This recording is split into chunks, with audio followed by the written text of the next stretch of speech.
Welcome to the Climate Conscious Podcast. I am your host, Derval Barzey.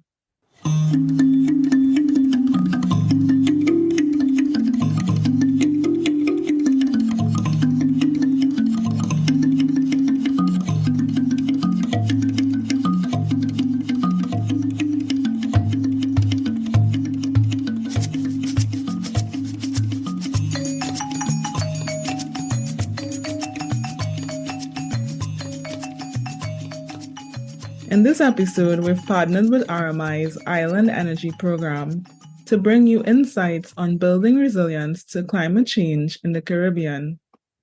I am joined by three experts to discuss energy resilience, the COP process and the Caribbean's role in it, and the project preparation and development facility as a solution for accelerating the deployment of renewables in the Caribbean. First, we'll begin by discussing the need for energy resilience in the Caribbean as climate change increasingly threatens our communities and environment. I'm here with David Gumbs.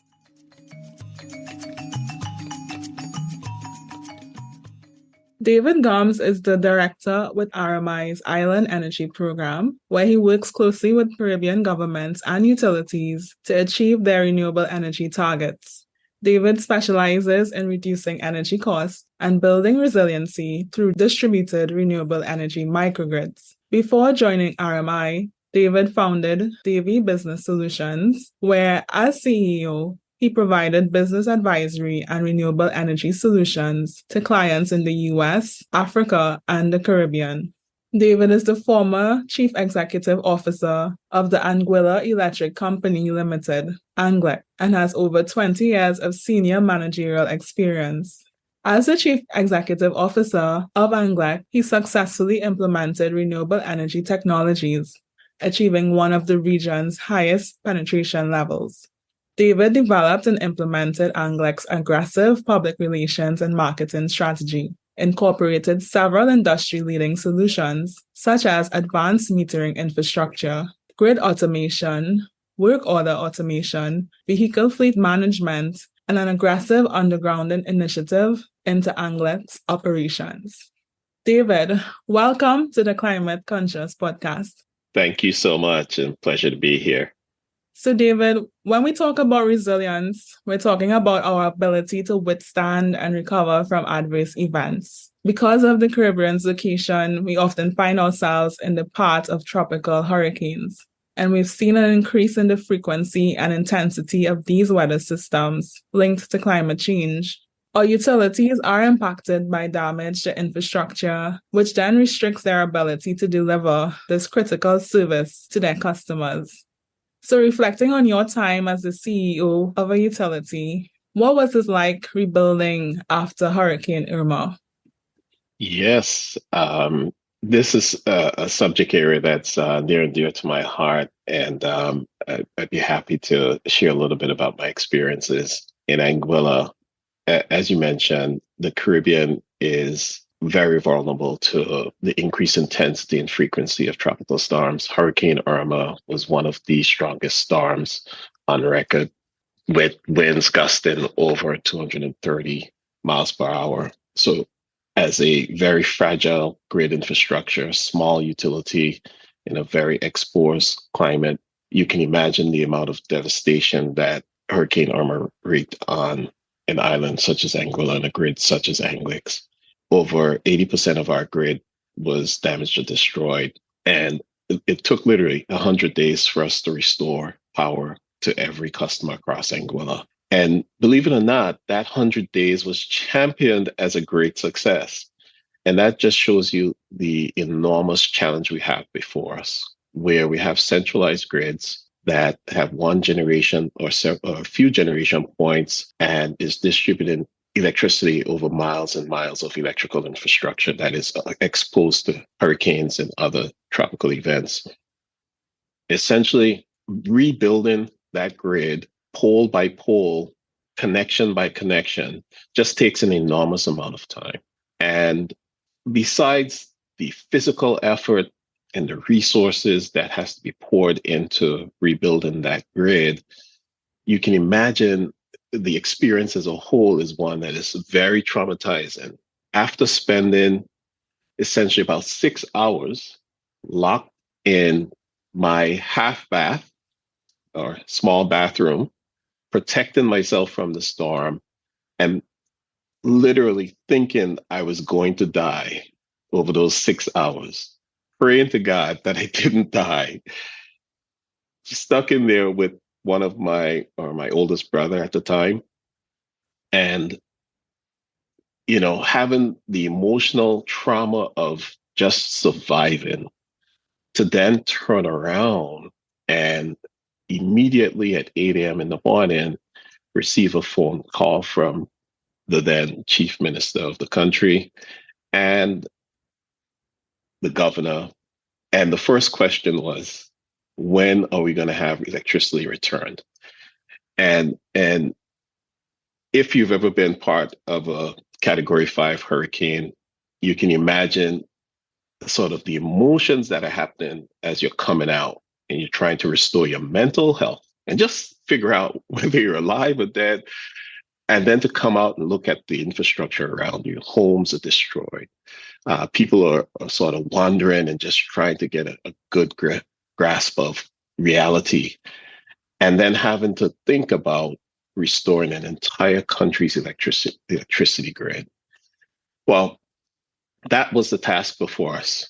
And I must say that we rose to the task. We had a very passionate, dedicated team, not only of Anglic workers and Anguillians who were supporting us every step of the way, but of the whole region. We had 12 different countries from the region that came in to aid and assist us, even during times when their countries were hit by Hurricane Maria. We had the team from Dominica and an island, and we had a number of other teams that were exposed to 2 or 3 other storms, Category 5 storms that were coming immediately after Hurricane Irma. So you can imagine all the fear, all the anxiety of wondering about their families and all of the challenges they had to face and return home to restore their grids in Dominica, their grids across the Caribbean region. That was a devastating year. And that's why I sort of feel passionate about the work I'm doing today in terms of helping governments, utilities, and countries as a whole rebuild and redesign the electrical framework so that we can better withstand these types of events. Thank you, David, for sharing your personal story of resilience and surviving the traumatizing experience of Hurricane Irma, both in a personal and a professional capacity.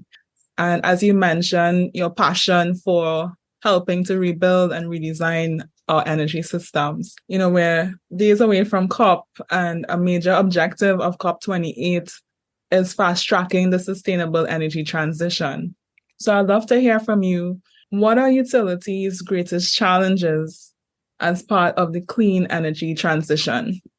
Yeah, outside of the sort of environment I just described that utilities are facing with the increased intensity of storms and frequency, I think there is a holistic transformation that needs to happen in the utility sector.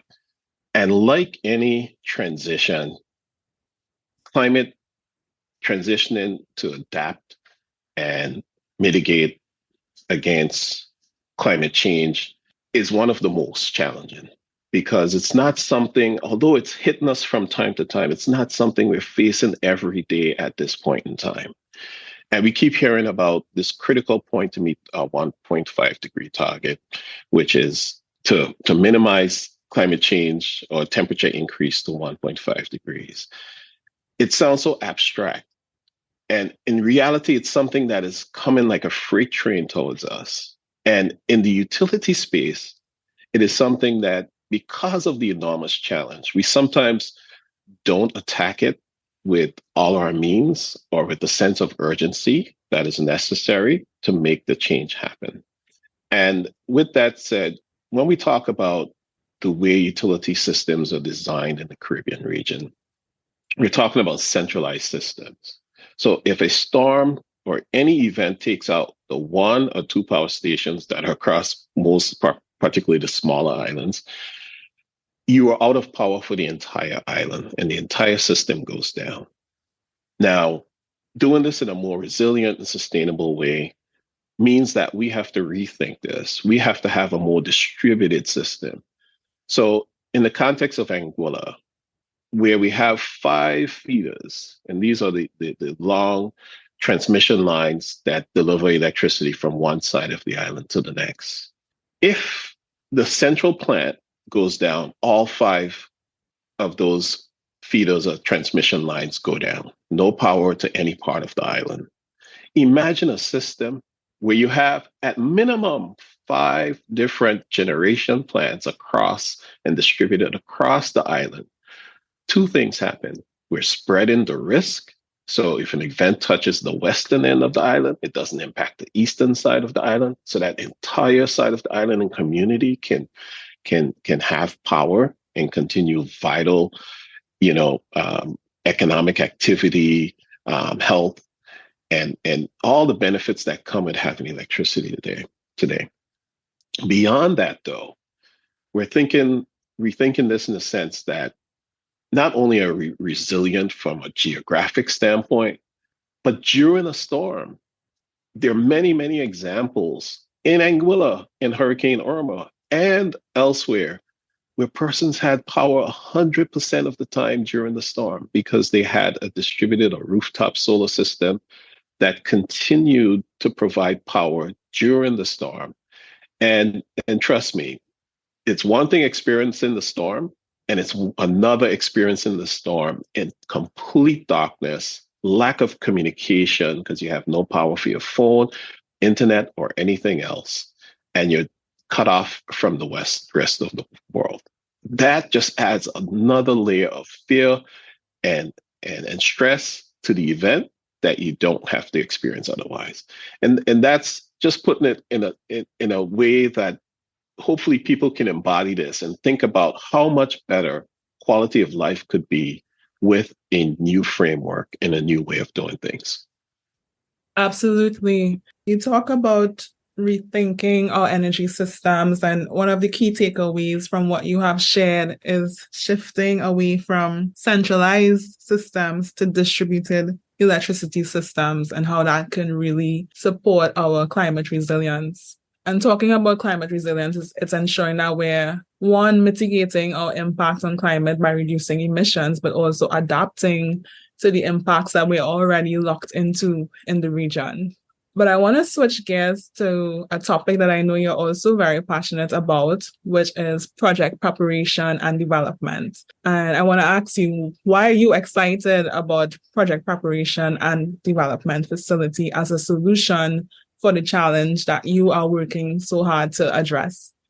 Yes, another area that I just enjoy talking about because it's such a practical approach to solving a significant hurdle or challenge that we have to overcome. And that is, I mentioned earlier, we're very vulnerable to climate change and the impact of these storms, and we need to transition. Well, part of that transition involves bringing resources and capacity from every angle: the financial wherewithal, the technical and sort of capacity development that is needed locally, on island, in country, or in the region to break down this barrier. And the project preparation and development facility sort of brings a lot of that to the table, all of that to the table, right? So imagine the amount of effort and work that is required to transform and transition the entire grid and generation system of a particular country. Well, we're also countries that are struggling from rebuilding from the storms that happened 5 years ago, and the storms that are happening every couple of years and will happen at a greater frequency in the coming years. If we're spending all our resources and all our capacity to just survive and recover, we really don't have a lot more, particularly in financial wherewithal, to make the leap that is very necessary to make the transition happen. So here's where the project preparation and development facility comes in. It works with countries, utilities, and all the stakeholders within a particular country. And we all come to the table and say, okay, what are these countries' priorities, right? Where do we want to be 5 years from now, 10 years from now? We think about how we can redesign the system, and then we bring resources to the table to make that happen. This includes financial, technical, and it unlocks the solutions that'll help us overcome the barriers. This is where the approach makes sense, and this is sort of what I'd call the secret sauce as to getting projects done in the Caribbean, making sure we manage through that stakeholder consultation process and be sensitive to the needs and local capacity building and participation. That way, the benefits of the new system is more equitable, or at least considering equity as part of the new transition. Thank you for joining me today to share your personal experiences and discuss the need to transform to more resilient energy systems, as well as the solutions that are available to us. Our final guest today will touch on the project preparation and development facility more in depth. Next up, we'd like to zoom out to discuss an avenue to accelerate global action and support for climate resilience, COP28. I'd like to welcome Dr. James Fletcher.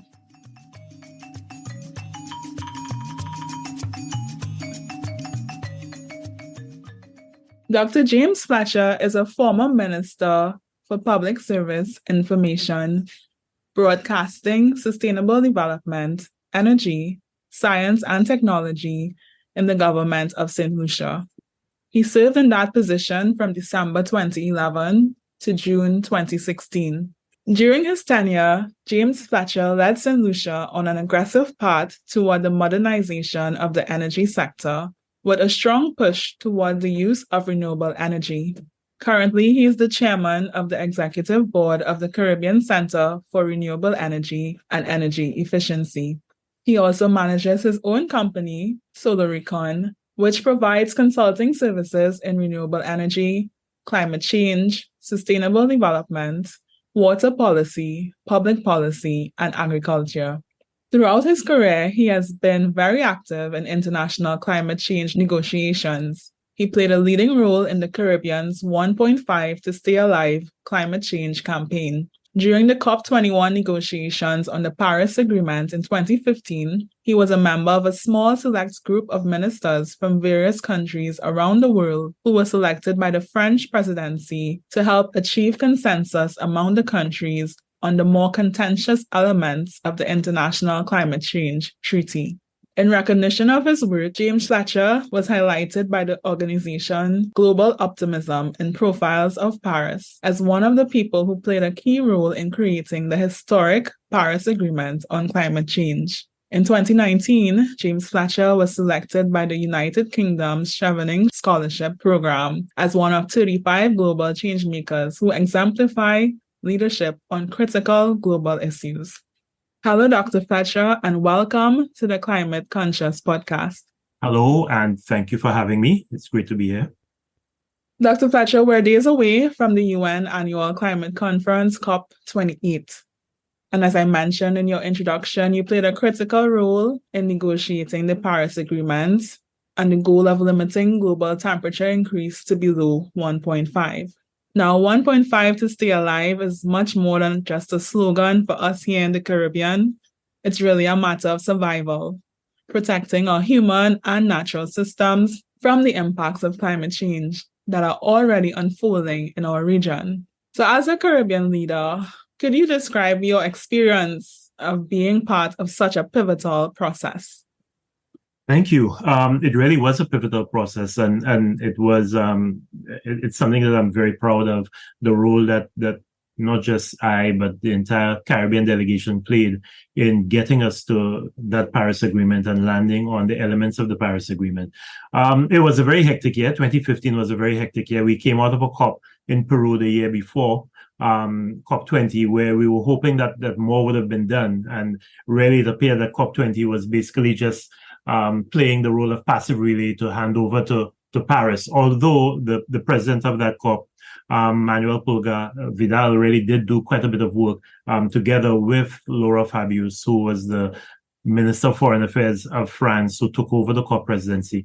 But that year, 2015, saw a lot of activity, both for us in the Caribbean, because one of the things that we decided we would do is go into COP21 extremely well prepared, knowing what our red lines were, knowing what our points of negotiation were, where it is that we could compromise, where it is that we absolutely would not compromise, keeping ministers informed of progress in the negotiations, because what very often happens at a COP is the ministers arrive to take part in the second week, which is a high-level week, to deliver their speeches. And very often they're not prepared to give the negotiators the kind of high-level support they need during that second critical week when everyone is trying to finalize texts and land a COP decision. So we wanted to ensure that did not happen in 2015. So we had several meetings that were facilitated by the 5Cs with support from Climate Analytics and others to get ministers up to stream on what was going on, ensuring that the ministers and negotiators were on the same page, so that by the time we got to Paris, ministers were able to provide the kind of support that the negotiators needed. You also had a situation where the COP president tried to ensure that by the time we got to Paris for COP21, that they knew basically where the fault lines lay and who were the ones, which parties were having problems with which elements of the agreement. So the COP presidency arranged, I think it was 3 informal ministerials. The first one was in July, the second one I think was in September, and the third one was a kind of pre-COP in October, November. Can't exactly remember when now. But those informal ministerials brought together ministers, not from all the parties, but from some select parties. I was fortunate in that St. Lucia was invited to all 3 of the meetings, where they discuss critical issues. So in I think the first meeting we may have discussed loss and damage or the long-term temperature goal. The next one we discussed something else. So it gave the COP president an opportunity to see who are the influencers, who are the people who had problems, and where there were serious cracks that they needed to bring together. And I think that helped tremendously in setting the tone for what was a very party-driven process at COP21. So, I remember in my closing remarks to plenary, I said that for the first time, parties felt that there were no parties more equal than others, that there were no bigger parties, that everybody negotiated equally. So it really was a triumph of multilateralism, what took place at COP21. And that's why, it's something to this day. I take pride in the role that I played and in the role that the Caribbean delegations played and AOSIS in getting us to that historic Paris Agreement. Now, with the hindsight of COP21 and looking ahead to COP28, which is about to begin, where are we now in reference to this goal? And what are the implications for the Caribbean? Well, unfortunately, I don't think the years that have passed between COP21 in 2015 and now COP28 in 2023 have lived up to the promise of Paris. Now, granted, we had COVID in between there that, really changed the whole landscape and caused us to do things in a way that we had never done before. And I guess in some ways, slow down the momentum. But COVID also caused countries to have an excuse that in order to recover their economies, they needed to go back to a business as usual scenario. I think that has hurt us. So we haven't seen that increased ambition in reduction of greenhouse gases that we need to get that long-term temperature goal towards 1.5 degrees Celsius. In fact, what we're seeing now is a possibility that by the end of this century, we may be closer to 2.5, 2.7 degrees Celsius. And that's absolutely scary for small island developing states and other climate vulnerable countries, because as you quite rightly pointed out, 1.5 to stay alive is not a slogan, it is a fact. It is a fact that if we do not keep long-term temperatures at 1.5 or below 1.5, then we will have serious impacts that will drastically affect lives and livelihoods in the Caribbean and other small island developing states. We also have not seen the kind of progress on loss and damage that we would have liked. So Now, yes, there is discussion. There is an agreement on the loss and damage fund and how that fund will be capitalized. But we were speaking loss and damage back in 2015. In fact, we had a fight to get loss and damage as a separate element in the Paris Agreement because there was a big pushback from the developed countries who saw loss and damage as nothing more than adaptation. And we were at pains to say to them that loss and damage is about much more than adaptation. In fact, loss and damage refers to those impacts to which we cannot adapt. The extreme weather events like hurricanes that devastate your economy, like Maria did to Dominica, where over 200% of that country's GDP was lost in the space of 24 hours, or loss of coastline, as we're seeing from sea level rise or ocean acidification that is destroying our marine habitats. And with that, not just the livelihoods of so many people, but also a very important part of our tourism product, which is a serious driver of our economy.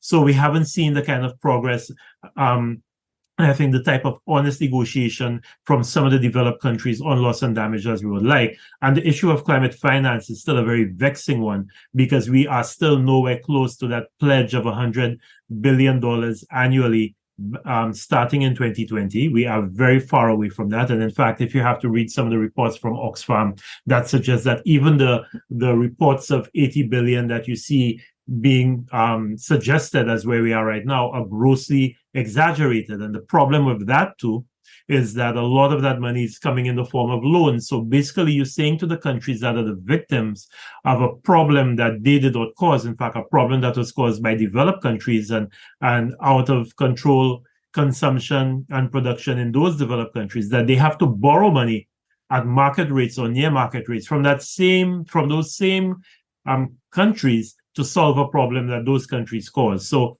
there's an injustice in there that really is frightening. And that's the problem for us, that COP28 really has to restore faith in the multilateral process, because many of the things we've seen between COP21 and COP28 have caused several people, and I think among those, the civil society, many of the civil society organizations, to lose faith that the COP process is working, because the progress that it's delivering is very slow, it's very incremental, and it certainly is not keeping pace with the explosion of devastating climate change impacts we're seeing all around us. And not just in small island developing states, but in even the global north, the countries that are causing the problems, they're seeing the floods, they're seeing the storms and the forest fires, and yet that does not seem to compel them to take more urgent action. So COP28 really must deliver on the promise of COP21. Yes. Thank you for highlighting that distinction between adaptation and loss and damage, as well as the failure of international climate finance and the injustice that persists in global climate change negotiations. Looking ahead at COP28, as we still hold on to the promise of Paris, what are the main needs of the Caribbean? I think the first need is, it all starts with the temperature. If we can keep the global temperature increase to less than 1.5 degrees Celsius, then many of the impacts we see that are already beginning to affect us and that will worsen over time, impacts that have been quite clearly articulated by Professor Taylor and his group at UWI, the Mona campus, the climate group there, that have looked at the specific repercussions of 2 degrees Celsius or 2.5 degrees Celsius increase on Caribbean countries.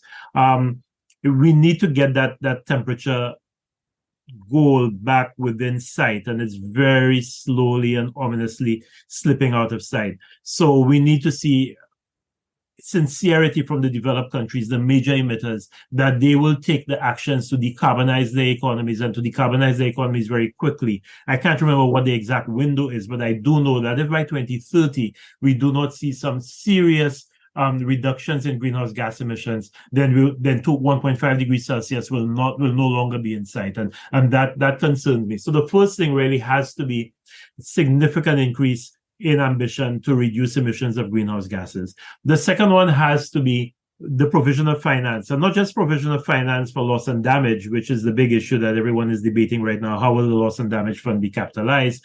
But also the provision of finance for adaptation. We really, when you look at the reports from UNEP and others on what that adaptation gap is, the financing gap for adaptation, it is significant. It's much more than $100 billion a year. And that's the problem. The longer you delay making money available and making money accessible, and it's not just saying that the money is there, but the money has to be accessible by small island developing states and developing countries, and stop putting all these barriers, these bureaucratic barriers in their way to access those monies. The longer you delay in making that money available, is the more the impacts increase, and the more the financial resources required to address those impacts also increases. So we have to ensure that there is a commitment to finance, a genuine commitment to finance for adaptation and loss and damage in the form of grants, not in the form of loans. We can't be taking loans to deal with problems that we did not cause. When you look at the high debt to GDP ratio of many of the Caribbean countries, it's alarming. But when you dive deeper into that, the reason for that debt to GDP ratio, you'll see that a lot of that money was borrowed to recover from extreme weather events, be they hurricanes or storms or flooding or heavy winds. So we are going deeper and deeper in debt, responding to extreme weather events. And we are being told that, yes, okay, you could get money, but the money you'll get is in the form of loans. That's not fair. They have to make grant funding available to these countries so that they can adapt,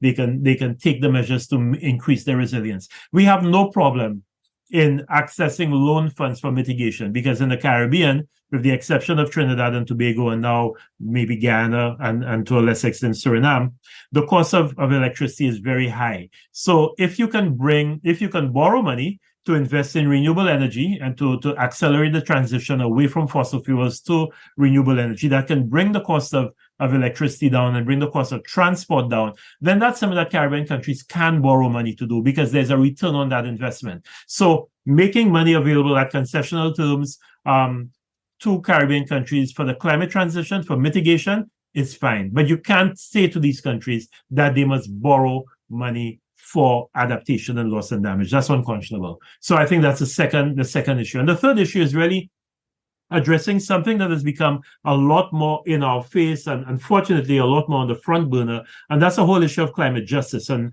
the issue of a just transition. We have to ensure that all people benefit from this move to a green economy, that everyone benefits from this decarbonization. And we have already vulnerable and marginalized populations in the Caribbean that are being made even more vulnerable and even more marginalized and slipping even further below the poverty line because of what is taking place. So there must be a just transition that understands that not everybody is created equal and not everybody has the same assets and the same means, and that we provide resources that will deal with these social inequities that are being exacerbated by climate change.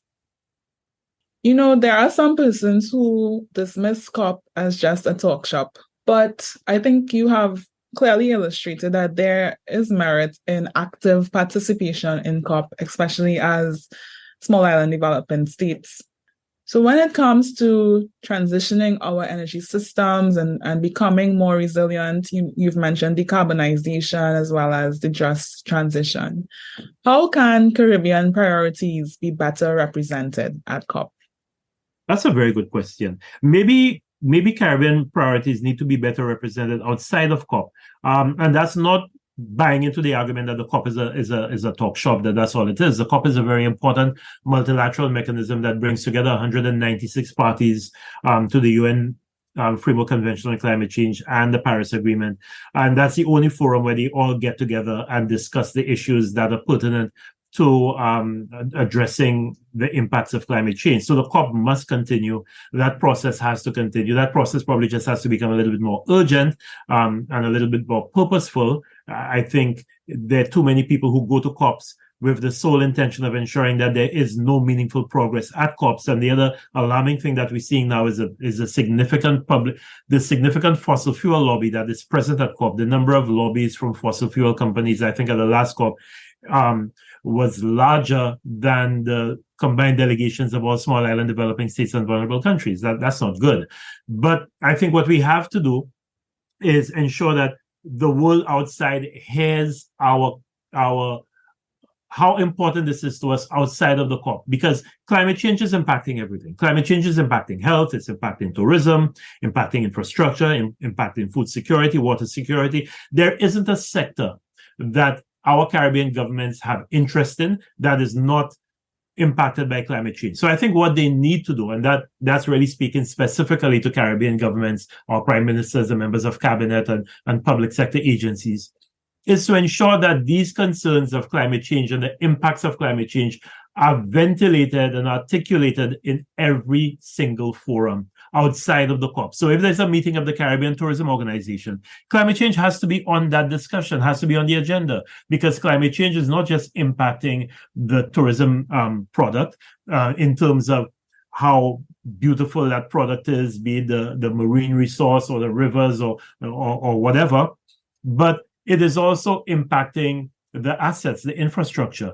Storm surges and hurricanes are impacting the hotels and the restaurants and increasing the premiums that they have to pay. So CTO must have climate change on its agenda. When there's a meeting of the WHO, the World Health Organization, or PAHO, the Pan American Health Organization, climate change has to be there on that agenda, because climate change is impacting health in so many different ways. If there's a discussion on water, there can't be a discussion on water in the Caribbean or anywhere else where the Caribbean is present, where you're not speaking climate change, because climate change is very significantly impacting water security in the Caribbean. And the same thing for food security. Any meeting of CARDI, of AICA, of FAO, where the Caribbean is present, they must bring up the issue of climate change. So I think that's how it has to be done, not restricting our conversation on climate change to this once a year thing that happens at COP, whether COP is in November or December. That's not enough. Climate change has to be discussed at every single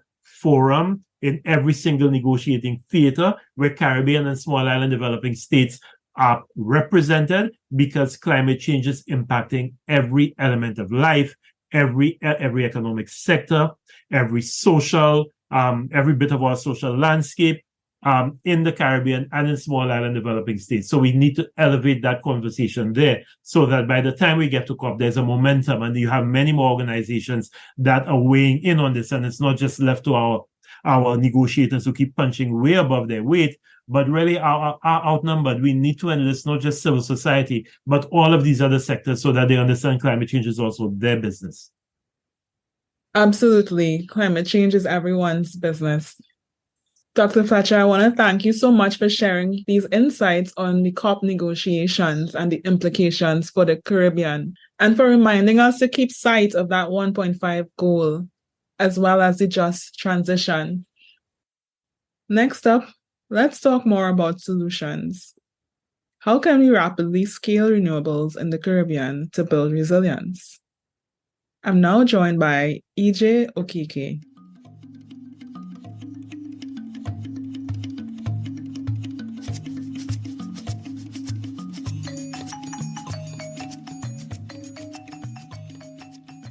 EJ Okeke is Managing Director at RMI, where she leads the institution's efforts to mobilize, scale up, and catalyze climate finance in global emerging markets in the Americas, Asia, and Africa. A climate and infrastructure-focused investment executive, EJ has worked at the intersection of global private capital and international development financing for over 2 decades, driving sustainable and inclusive growth across the US, Sub-Saharan Africa, and Latin America. EJ, welcome to the Climate Conscious podcast. Thank you so much. It's a pleasure to join you for this conversation, and thank you for the invitation. Under the Paris Agreement, countries around the world have committed to accelerating emissions reductions in an effort to limit global average temperature increase. A major objective of COP28 is fast-tracking the sustainable energy transition. There is also a focus on transforming climate finance and the provision of resources for developing nations. Project preparation and development have been identified as key to attracting and increasing funding for climate solutions, especially the implementation of clean and renewable energy systems. So, EJ, what exactly is project preparation and development, and how have you been involved in this area? Thank you for that question. I'll first start by just saying there is a wide spectrum of interventions that are needed in the climate finance space. At RMI, one of the key areas that we felt there's a dearth of support and resources to address is in the area of project preparation and development. We like to define it as a necessary prerequisite to any sort of large-scale deployment of projects to support the energy transition. In the Caribbean in particular, although that region has been host to many successful first-of-their-kind clean energy projects, we feel that the region remains stuck in kind of this demonstration and this pilot phase. And that's because a lot of projects fail to progress because they need support to become attractive to investors and survive what we like to see as the early stage of project preparation. And those, it's a suite of services that covers everything from resource identification, interconnection agreements, site selection and validation, and transaction advisory. And these are kind of the suite of services that are really needed to bring in the private sector to support these projects. And we like to use the resources that we have access to in the philanthropic space to provide that support, working with governments, working with local developers to really pool some of these projects together and make them attractive to the private sector. And in terms of your direct involvement with this important element, could you share some of your experience in this area? Sure. I mean, I have worked in project development now for about 15 years, and it spanned working in the regions of Latin America and the Caribbean, and also working in sub-Saharan Africa, where I set up the first platform for decentralized energy solutions in Nigeria. But I'd like to speak specifically about some of the work that we have done in the Caribbean. We've deployed projects in St. Lucia, in the Bahamas, and in Montserrat. And if I can just pull maybe from one of those examples and just talk through the work that we did and the impact that it's had. In St. Lucia, for instance, we supported the provision of a $400,000 project preparation facility to help with interconnection agreements, site validation, working with the governments and the utilities to de-risk the project. We were able to also mobilize, as a result of that funding, about $7.4 million in CapEx. And so when you look at kind of that catalytic ratio, it's something that we want to replicate in other markets that we work in. And that project it's currently delivering about 7 gigawatt hours of energy, supporting 3,500 local households. And more importantly, it's displacing dependence on fossil fuels. So we estimate that project alone is displacing about 1.36 million liters of annual diesel savings. So you start to see kind of the impact that we can have if we are able to do this at scale. The Caribbean obviously is our anchor region as an institution, but we're also looking at replicating this sort of support in key geographies in sub-Saharan Africa and in Southeast Asia. Thank you for sharing.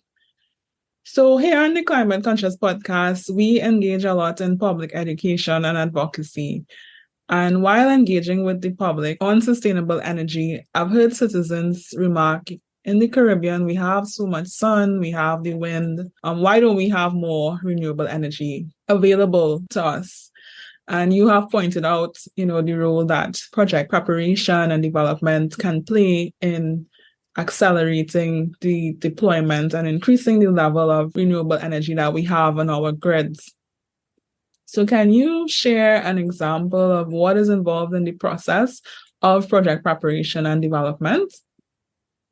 Sure, I've already started to touch on that in my previous answer, but I will like to use this opportunity to highlight what I feel is a necessary step in project preparation and development that very few institutions are tackling in the way that we are.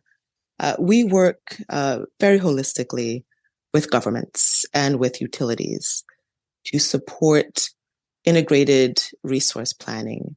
And that helps us identify where the potential opportunities are to deploy complementary decentralized energy solutions that are clean energy solutions and that can help countries with their goals and objectives of reducing dependence on fossil fuels. So we work really starting from that planning phase that helps us identify the next phase, which is what is that project pipeline? And then beyond identifying the pipeline, how do we move those projects to an idea and a concept, right? How do we support with the necessary techno-economic studies? How do we support with the necessary financial modeling, the transaction advisory to bring in the private sector into these projects? We like to call that kind of our three pillars: the planning, the project development, and then bringing in the people and partnerships to actually get these projects done. And in an example that we've done in the Caribbean, we've worked with 6 different national governments on that energy transition strategy and planning. And we've helped identify over $250 million in near-term clean energy investment opportunities.